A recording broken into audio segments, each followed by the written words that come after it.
আবার জানালায় কড়া নাড়ছে।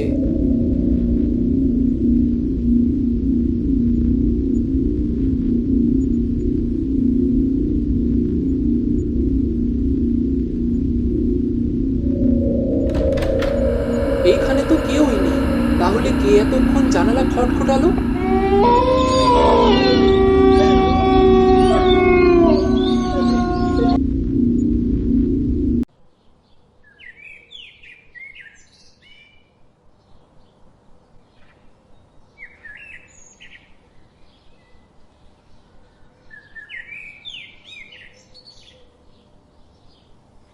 এখানে দাঁড়িয়ে কি করছো বাবা?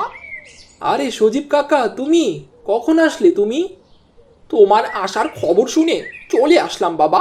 তোমাকে না দেখে কি আর আমি থাকতে পারি বলো?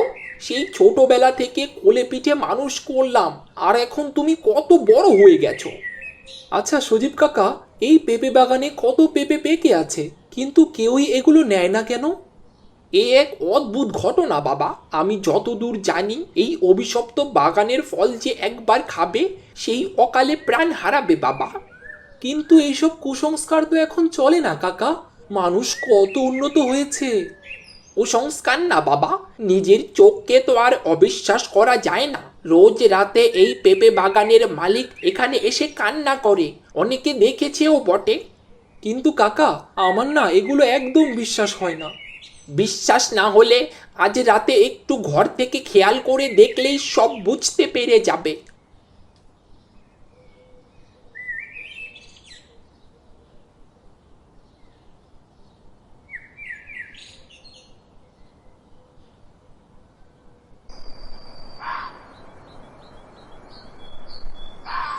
কই, অনেক রাতি তো হলো, কিন্তু কাউকেই তো দেখতে পেলাম না। না না, এখানে কি হয় আমাকে দেখতেই হবে।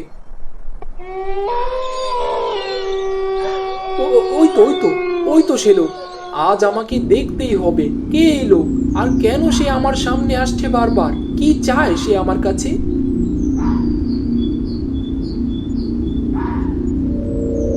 কে কে আপনি?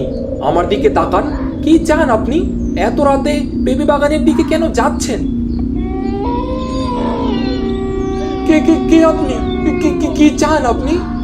প্রতিশোধ প্রতিশোধ চাই আমি। আমি আমার মৃত্যুর প্রতিশোধ চাই। এই কি বাবা, তুমি এত রাতে এখানে? তার আগে তুমি বলো, ওই লোকটা কে ছিল, আর আমাকে কেন মারতে চায়, আর কেন বলছিল প্রতিশোধ চাই? সব বলবো বাবা, সব বলবো, কিন্তু তার আগে আমার সাথে চলো, তুমি আগে বাড়ি চলো।